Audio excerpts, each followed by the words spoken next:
Hi, I'm JJ. Welcome back. This is the train tag. It was created by Alan Reeds, and it's in conjunction with the booktube event March on the Rails, which is all about reading anything about trains. I really wanted to participate in this because I absolutely love and am fascinated by trains. I just have not been in the mood to read lately, and the one that I did try was a lot way too dark for me at this moment because it was about the last train to Pakistan, and so. But I will read that eventually. So if anyone does have any recommendations about trains, fiction or nonfiction, maybe I'll still try to participate by just maybe doing the boxcar children. That will count. And then I can participate in this great tag. And this event has 4 hosts. So March on the Rails is hosted by at Alan Reeds, at Ghost Readers in the Sky, at Infinite Text, which is a cool name, and Rainer Reads Stuff. So check out that, and even if you don't participate, check out all these videos and stuff about March on the Rails. I know I will. And then I was tagged in the train tag by Derek at Derek Green 1. So I'll include all these below so you can check out their channels. And I usually write down the books that I'm going to talk about, but I didn't here, so we'll see how this goes. To use the train analogy and puns, I might go completely off the rails here. So anyway, number 1, The Great Railway Bazaar. So a book featuring an epic journey.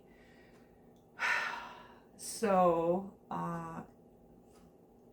I guess it would, obviously it would have to be like the Odyssey or the Lord of the Rings, but like anything. So Percy Jackson, those series are epic.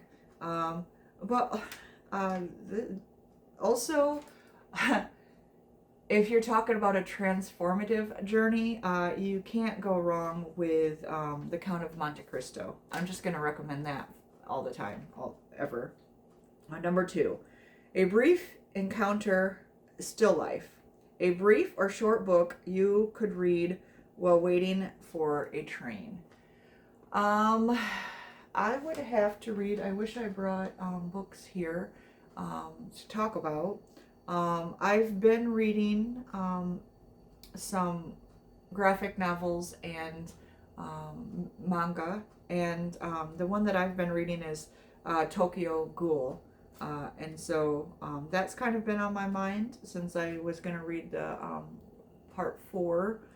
So I guess those, they're easy to read. It's great art, and it doesn't take long to get through them because it's, not pages and pages of stuff. Number 3, Bradshaw's Guide, a guidebook to a favorite place or thing. So, I read a book, and I'll list the books below because I feel like I should have better prepared for this. But there was a book that I read about Benin's Bernini's sculptures, and it was written by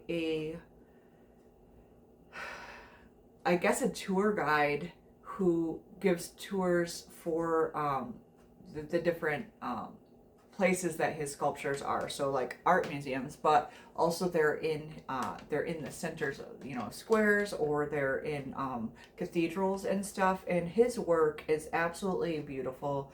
I love his sculptures.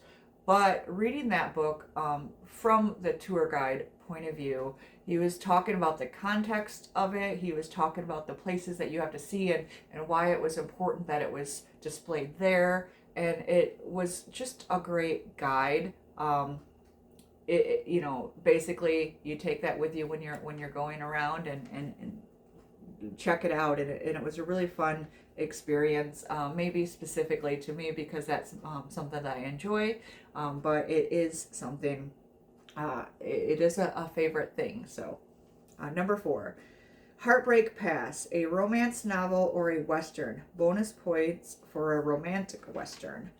There is a queer a Western romance duology called Bloomtown, and I think that would fit this category. It's so these outlaws kidnap this this woman on a train, which kind of also fits on this, but then they ransom her off. They want to ransom her off to her fiance for money to survive, because it turns out that the woman takes care of these 2 orphaned kids, and one of them is very sick, and she wants to get the money for the medicine for her. And then obviously the one that she kidnaps didn't want to get married. She's from a very religious family who found out that she was lesbian, and forced her to get married to this preacher who's going to build a school or a church out west, and it's against her wishes. So she doesn't necessarily want to return home, but she does not want to be, kidnapped. But anyway, they end up falling for each other. So it fits both categories. I really enjoyed how it incorporated the religious narrative of expansion and that trauma that goes with that, but also it had a really great inclusion of the indigenous peoples as well. Number 5, Thomas the Tank Engine, a beloved children's book. I'm always going to recommend for children's books, The Boy, the Mole, the Fox, and the Horse. Is a modern children's book. Growing up, I always loved Winnie the Pooh, and this feels like a modern reincarnation of the Winnie the Pooh. The themes and just the comfort and the feeling you get from those. Number 6, The Signalman, a ghost story or horror novel. I'm going to go with the reformatory, but also Buffalo Hunter's Hunter.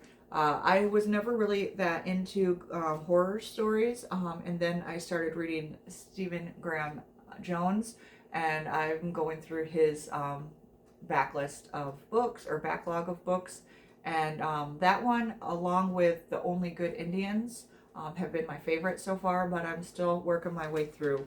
But the reformatory, not by him, is also excellent as well.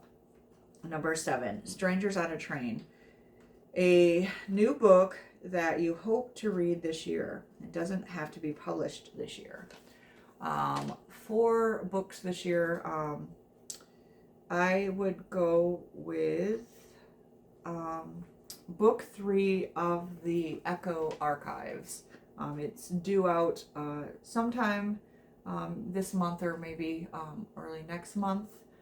So I've been looking forward to it. It's a great fantasy story, almost mystery, a little bit of horror aspect to it. I didn't realize it would be considered horror, but when you're dealing with monsters and demons and type of things, gods and all that stuff, and essentially it's kind of like Stranger Things upside down, where you have multiple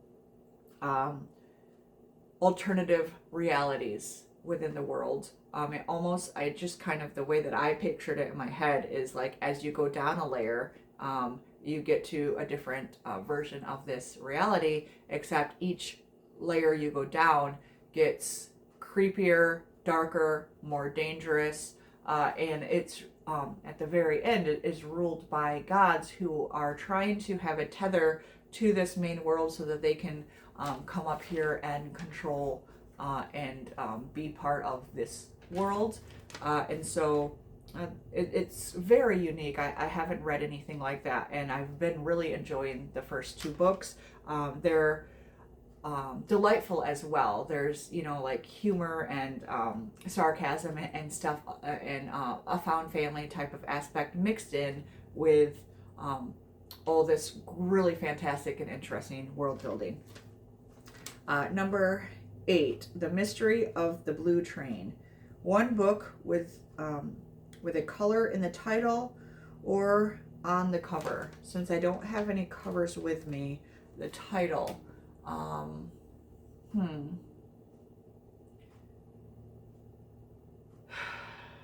I would have to say The Devil in the White City. Great story about the World's Fair in Chicago, but also a serial killer who was hunting during that World's Fair and killing a bunch of women.